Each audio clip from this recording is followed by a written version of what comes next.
please introduce yourself briefly about Chiliz? Sure. My name is Max Rabinovitch. I'm the Chief Strategy Officer of the Chiliz Group. I've been with the project since its inception. I actually had met and began working with Alex Dreyfus, the founder, a few years before we pivoted into sports and crypto and fan engagement and just generally finding any applicable retail-facing utility solution in the crypto space, which I think to this day remains one of the more unsolved problems of the industry as a whole. But we began the journey of Chiliz and publicly very early in 2018, privately at the very end of 2017. Yeah. Ended up writing the white paper for Chiliz and the concept of what became So시오스닷컴 and fan tokens, which I think back then we came into it with, I don't want to say, maybe you could say it was a naive view that we thought our kind of ace in the hand was this idea that we knew about DAOs.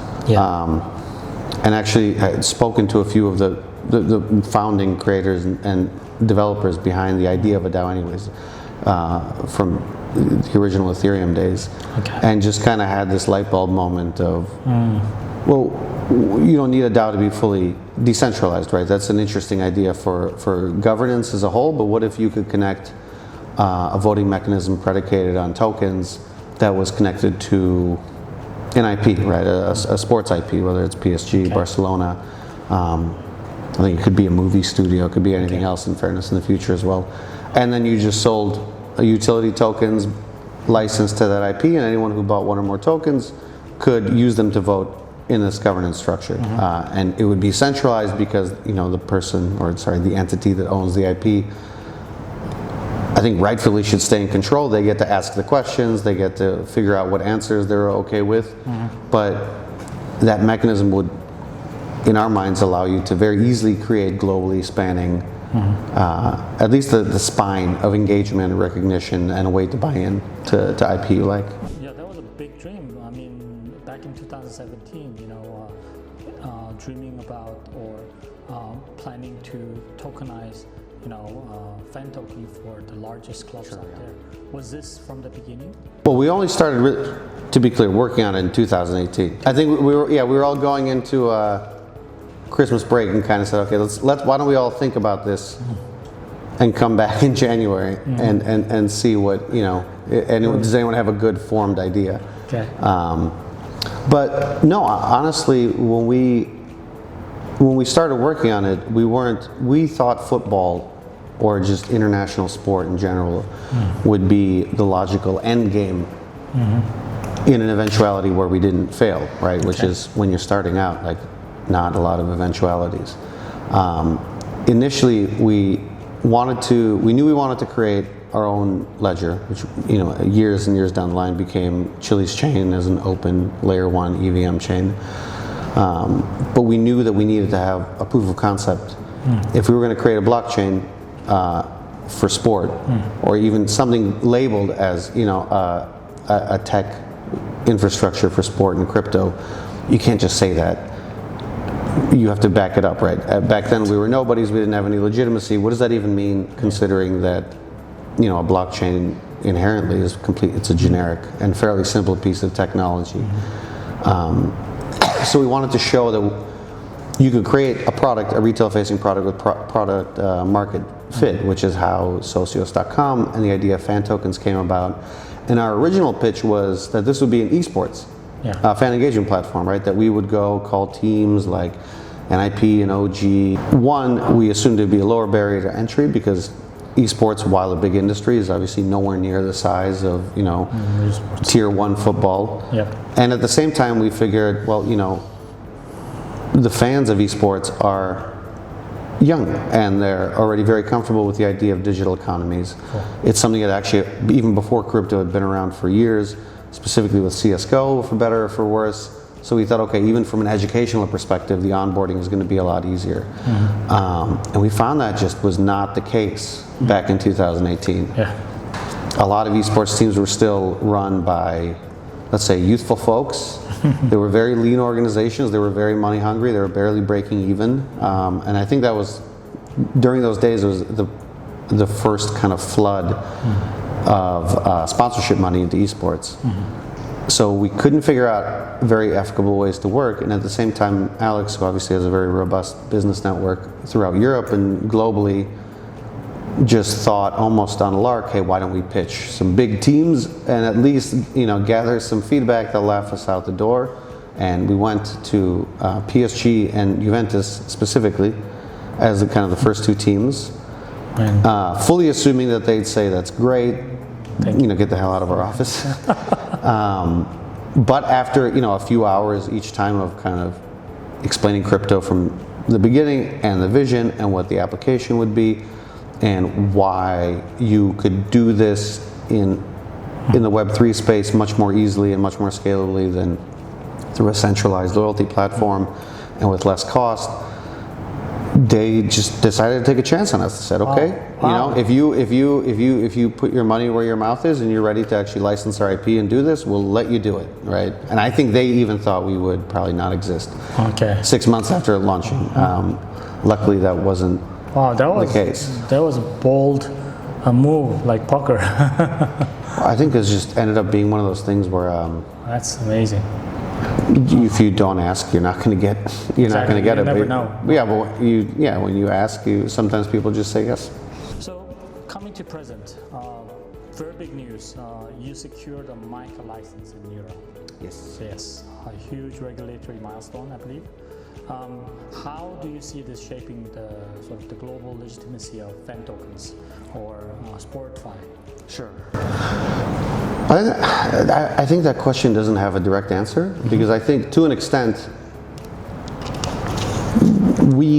I would argue, built up our legitimacy as Chiliz as issuers of fan tokens independently. You know, for years and years there was no regulatory comfort, there was no MiCA framework at all. We just kind of, and I credit Alex a lot with this, because coming from a regulated real money gaming and online poker background, I think he had a lot of foresight in terms of kind of where the do's and don'ts of being a crypto issuer and operator are, period, and more importantly the foresight of knowing how regulation tends to unfold, right? Because and I think he was right, because the way real money gaming was regulated effectively in Europe and then later in the US, I think in general the crypto world's going the same way. Obviously it's not a one-to-one fit, because I think crypto ends up slotting a lot more into financial regulation as well, and obviously securities regulation. But MiCA helped just formalize that for us, because we were one of the first issuers to get the full licensing, and at the same time, a lot of people don't know this, but we're actually globally one of the biggest issuers just by volume of assets, period, and by far the biggest one in Europe. So most issuers actually, you know, they take care of 1, 2, maybe 3 assets. We take care of over 70 assets, you know, not including Chiliz. And I think that puts us to an extent in rarefied air where, more than anything, we have the legitimacy of, you know, when we come to a market like Korea, for example, and we say that we have the ambition to eventually tokenize the Korean national team and then go to the K-League, who we already have, in fairness, a relationship with, but, you know, provide them a vision of actually tokenizing the league and the teams, that we can actually do so, and I think more importantly, do so in whatever regulatory landscape, you know, ends up happening in Korea, because we've been there and done that in a way that I don't think a single other issuer in the world has. The Pepper 8 hard fork. Yes. And the integration of the Turkish Paribunet into Chiliz change. Obviously, it was a big technical shift for you guys. What was the strategic driver behind merging these ecosystems, and how do you think this is going to expand the SportFi adoption in Europe and beyond? I think that the answer to that actually has its foundations in regulation as well, because I think you can't talk about this without talking about Turkey and the Turkish community's central role, not just in terms of popularizing fan tokens, but Chiliz itself. I mean, they were in 2020 onwards, that was one of the core, ironically, Korea as well, but Turkey was one of the core places of adoption for us. True. Where there was this almost, I don't want to be too sentimental and say magical intersection of crypto adoption and just fever, almost to a religious level, about football fandom. Yeah. Where what we were, the vision that we were selling really clicked in Turkey. And I forget exactly when it was, but there was I want to say it was about a year and a half ago, there was a very rapid shift within the Turkish government in terms of how they dealt with and how they viewed specifically international issuers and crypto platforms and basically anyone offering the sale of assets to Turkish citizens. And we, in general, have always been very, I would say more so than most other crypto companies, because we work with these very conservative public-facing IPs. Conservative, so we had no choice but to essentially shrink away from the market, right? We liquidated our operations. From Turkey. In Turkey, we stopped promoting actively any sales of fan tokens or Chiliz to Turkey. And that hurt us for multiple reasons. It hurt us because that's a community that we care a great deal about. And we found ourselves in a position where we couldn't even communicate with them. And at the same time, that made the community feel that we'd essentially, at least in the short term, abandoned them. And we'd always been close on a strategic level with Paribu. I believe they're the best centralized exchange, regulated exchange in Turkey. So when the chance came along to actually join forces, as it were, and do so in a deep technical way where they realized that it would be to their benefit and it would be to our benefit as well to merge their protocol that underpinned their exchange in with Chiliz, because they believed in our vision so much, and at the same time become a very robust and supportive partner for the listing and even eventually the utility support of fan tokens in Turkey. It allowed us to re-enter the market in a fully compliant and fully, I won't say regulated, because obviously the regulation is coming from Paribu itself, but it let us get back to where we were in terms of just being able to offer these assets and the utilities and the rewards and the vision of the future to the Turkish community. Okay, how did you see, or how do you see esports fitting into your sort of broader SportFi vision of Chiliz? I think it's a really interesting question, because as I told you earlier, that's kind of where the idea began. And I don't want to say it's because we hadn't learned how to dream bigger yet. I genuinely think that tokenized engagement rewards and just basically the intersection of crypto and Web3 and esports does have a logical appeal in a way that I still don't think quite exists with football or mainstream media, etc. Maybe on a much longer time frame. I think our big fail was in 2018 and 19 and 20 when we were first trying to enter that industry. It was just way too early. Yeah. The esports teams as businesses weren't evolved enough to really take advantage of the things and ideas that we were trying to sell.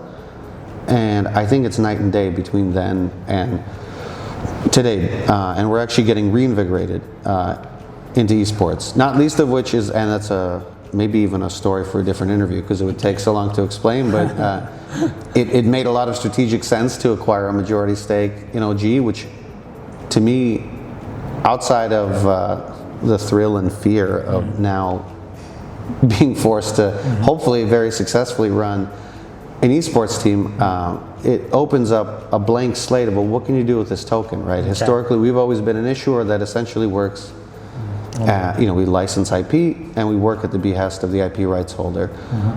And that line just no longer exists because we have a token, much like Chiliz, right? We are the Chiliz group, we have Chiliz, so we can do whatever we deem best with that ecosystem. I think now the same with OG. I think if you're learning, whether you're opening the book on seeing how the token can interact with RWAs for OG, seeing how the token can interact with buybacks based on team performance, or recreating a tokenomic dynamic that is somehow directly tied into how the team's doing or the management is. I don't know. This is obviously at this point kind of fantasizing. How about? But I think it just opens the door for a lot of exciting new things that we've never been able to do. And at the same time, we do, even the week before coming here, I spoke to 2 CEOs of esports teams that we're not working with currently. And they're thinking about things in that same Direction. way, right? Like, they don't see a red line. They want to do things that are actually interesting, that are non-gimmicky, that isn't just essentially sponsorship dollars to create a meme coin and see if it does well. I think you see that in our recent partnership with NIP as well, where they're not only pushing the utility and guiding the utility of the token, but they've recently announced their intent to get really deep into the crypto mining space through Bitcoin mining. They've already publicly announced that they are up to 3 exahash per second mining capacity, and they publicly talk about how much of interest it is to them to somehow, connect that activity and their future activities broadly in crypto with the Dojo token, and how to make it transcend just being, a loyalty and rewards token, and actually be a way that people can touch, the broad ecosystem universe of what NIP is trying to build. There's also the prediction market. Sure. Yeah, prediction market. It's pretty much very hot right now, reshaping how people engage with the real world events, sports events especially. Sure. Do you see a natural bridge between sports engagement and maybe the financial markets on Chiliz? Well, I think there's been a natural connection between sports and some version of investment, whether it's sentimental or sports betting. I think it's almost fundamental to people's experience of sport. I don't want to dumb it down to just people like to bet on sports, because I think you can cut that up into 100 different ways. Right. But yeah, I think inherently, even since 2018, and it was hard to talk about it back then. I think it's easier now. Yeah. That the kind of grand vision for me in terms of what fan tokens really can be is this: if you get enough of them, where it's a network effect, that you can create a sentiment market of sport, right? And it's a different way of engaging with sport, because each token should hopefully eventually ebb and flow, where the benchmarks of what's happening with the token correlate hopefully more greatly with what's happening to the team. And not just on the field, but maybe people hate or like the management of the team, or they make popular or unpopular decisions. And I think if you actually scale that up enough, it can create a very interesting marketplace it has nothing to do with betting on sports in the traditional sense, like in a sports book, but it has everything to do with buying into the current and future performance and place of your team, whether that's within its league, whether that's within its place compared to international opposition. I think that's very interesting. I think when we first thought of that in 2018 and 19, that was a bit of a dream, right? You never know. But I think the way crypto is trending, whether it's in Korea or the US, with like just really forward-facing, clear regulation and an ability to operate, I think that's where it's going to go. Just recently, also Chiliz has hinted that at a potential U.S. market entry, re-entry after the post-FTX. Sure, That was painful for me personally, as the American in charge of trying that. Where does that stand? How cautious are you approaching the U.S. again? I don't think it's a matter of caution. Okay. So you're right. We got very, very close at the end of 21 and through mid 2022. We partnered with the vast majority, 28 NBA teams, the entirety of the MLS. Wow. 13 NFL teams, 13 NHL teams. We're still partnered with the UFC, but in fairness, we currently don't sell UFC tokens in the US.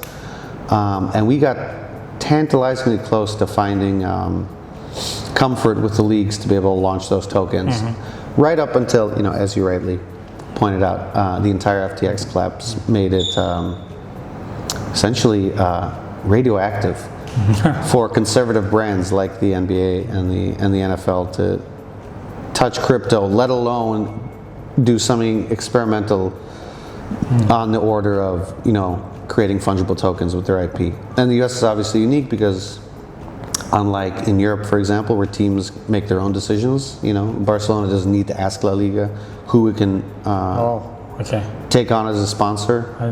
Well, there's very, very broad rules as certain companies, aren't allowed and certain industries aren't allowed, but by and large they can. In the US, obviously, if we want to tokenize an NBA team, we have to do so under the permission of the NBA, which in fairness I think is the right structure.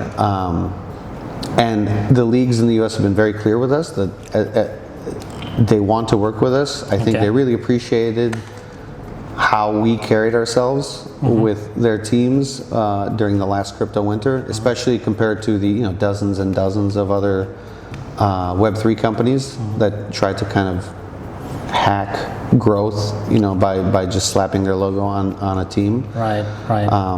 But I think what they're looking for, and in fairness, what we're looking for as well, is that ultimate clarity from the SEC and the CFTC, which I think it's not an if, it's a when now, and I think it'll be fairly soon, especially when and I assume you do, you look at the news cycle coming out of those commissions, and they now have this, twin commission.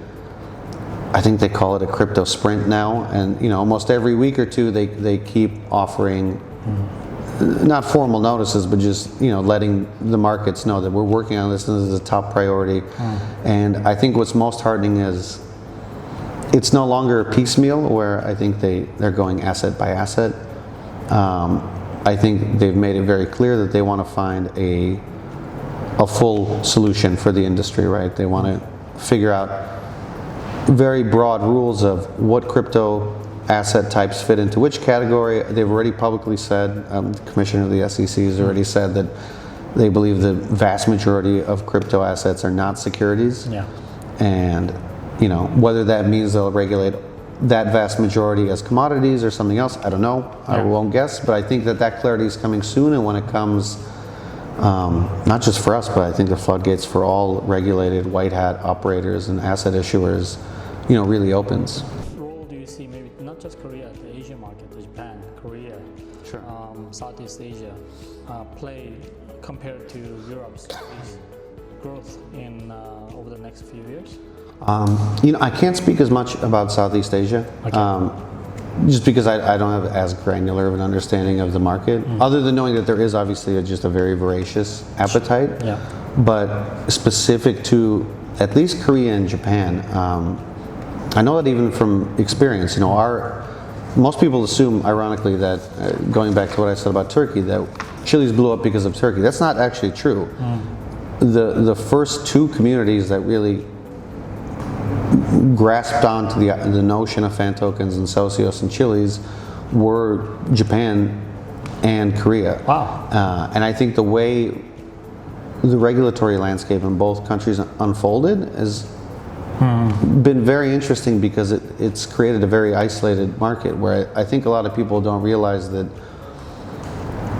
broadly opening regulation in Korea, and I think to an extent in Japan as well, represents new money and new users and new communities. And I know in Japan specifically, we've pushed that the hard way. We have a joint venture now with SBI in Japan to go through the very arduous, but I think needed process of going through regulatory whitelisting for each and every one of our fan tokens, because we know that specifically Japan, that community is interested in these retail focused assets, and they just don't have access to them. And I think for a long time that was also true in Korea, for example, where we do have very robust allies and partners. Upbit is a place where you could find fan tokens in Chiliz, but the Socios app, the core utility platform, we've been unable to operate, and we've been unwilling to operate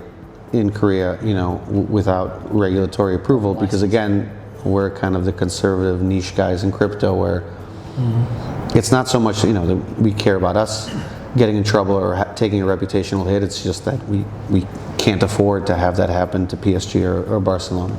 So under the MiCA, over 400 million fans across Europe could soon access socios.com. Well, they already could. So they already yeah. I think MiCA, if anything, is just, as you say, it's that stamp of approval where it used to be either piecemeal, country by country within Europe, that we would go through, and no regulators are built the same. What are you preparing something? Are you preparing to onboard fans at this scale? Are you preparing something differently, or was there any big difference after the MiCA event? No, other than and I don't want to make it sound like it was a letdown in that sense, but they kind of gave us the license of what we already knew, which is that we were operating correctly. Mm-hmm. I think it'll be a lot easier for us going forward, especially to there is a number of big brands in football and otherwise in Europe where they, and I think maybe rightly, were conservative enough where they say, well, let's wait till the regulation's settled. Okay. I think MiCA just future-proofs it as never being a question again. It's not operating in an emerging market. It kind of was incumbent on us to prove that, basically A, govern ourselves, and B, prove to the IP rights holders that, we're trustworthy.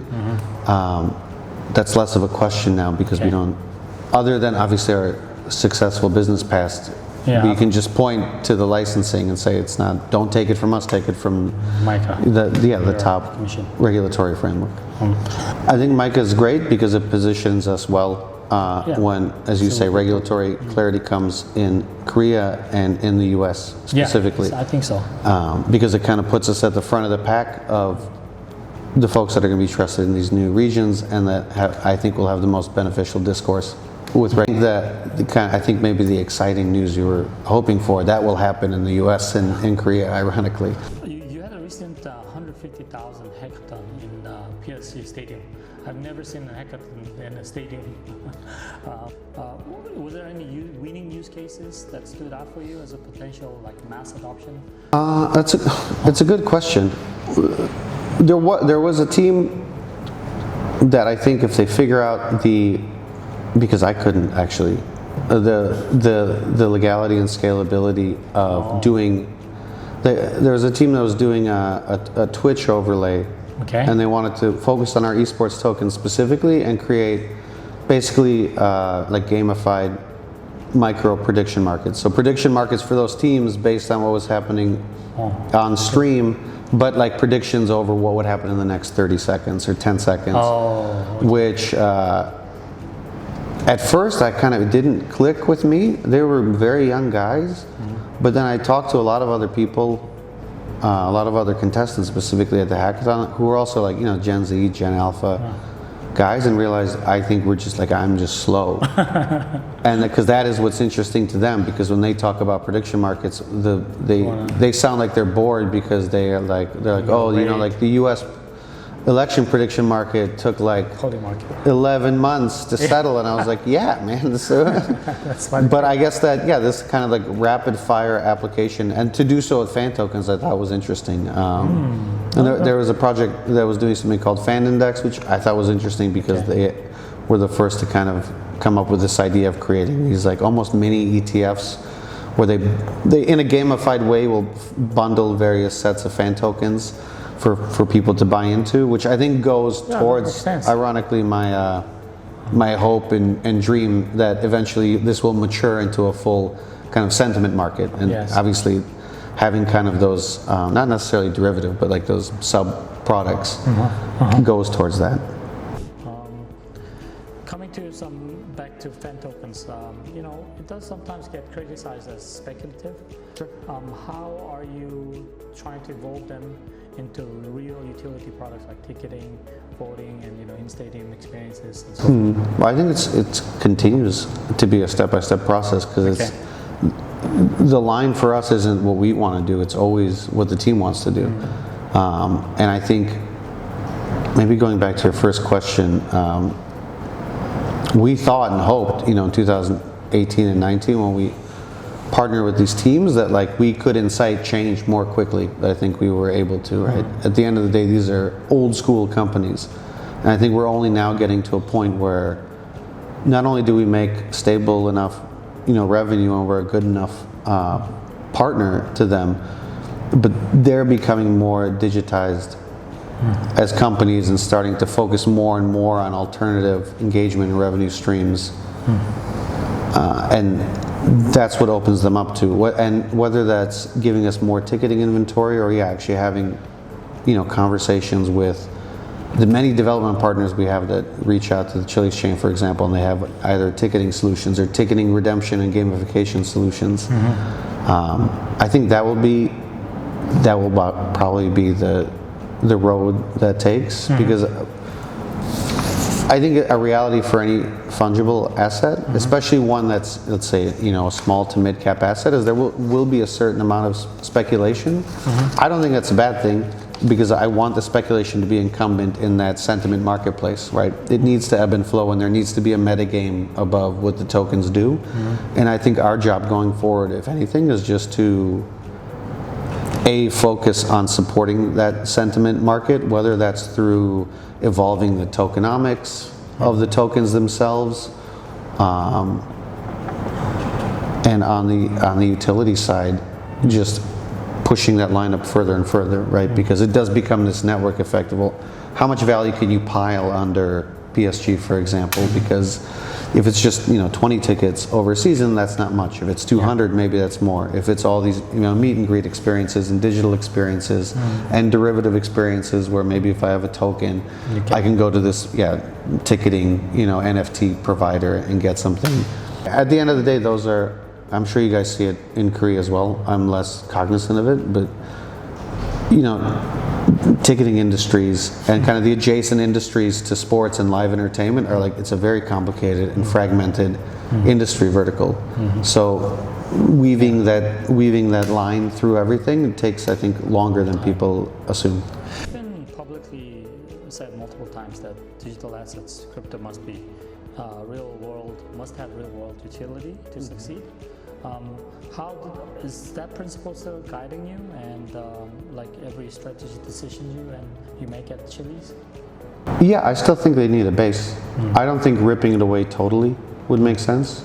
I think the only eventuality where that would make sense is if you literally flipped the tokenomics of the token on its head, where the utility would actually feed directly into the sentiment marketplace. I know I've talked publicly a few times of my interest in dynamic mint burn tokenomics, for example, right? I think it's really interesting if you have a token where if a team loses, tokens are minted, if a team wins, tokens are burned, and things like that. I think if you follow those kind of experiments, you could argue that kind of the sentiment and fan experience of just owning the token and holding it while watching the team can subsidize a bit less, subsidize the entertainment value of the token in a way where it could get away with less utility. But I think you still need that fundamental utility, because that promise of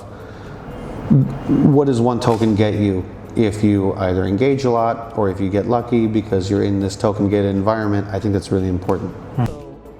So looking ahead 5 years, let's say 3 years, how does success look for you personally, and beyond the price charts and the token price for Chiliz? Well, I think it's onboarding growth. I mean, if you're saying 3 to 5 years, and if we're ubiquitous as a Web3 product in Korea, in Japan, and in the US, well, I'm happy. I think it's a very tall mountain to climb, because those are three markets where I would argue we're at zero or close to zero compared to where we would be, and there's so much industry interest in it, and I think there's so much community interest in it. And you don't grow those markets overnight. So if you had to summarize Chiliz mission in one sentence to a football fan who doesn't care about crypto, what would it be? I think we give them a new way to care about their team or to connect with their team. Okay. I don't know which one of those words is better because I think even if you don't like crypto, one of those two words is going to speak to you more. Okay. And I think that's a statement that probably doesn't mean anything to someone that lives in Paris and loves PSG, but I think if they live in, as you said, Southeast Asia and they love PSG, it's going to mean a whole lot to them. And I think that's the whole problem we're trying to solve. Thanks for joining us. Do you any message you'd like to maybe share with the Korean community watching this interview? Well, I hope I see you guys soon. I hope we're back in the Korean marketplace the way we were. And I think you gave me a hint like before the interview about some really interesting development with the national team. Yeah. So I'll keep that. Okay. I'll keep that nice and vague until there's more form to it.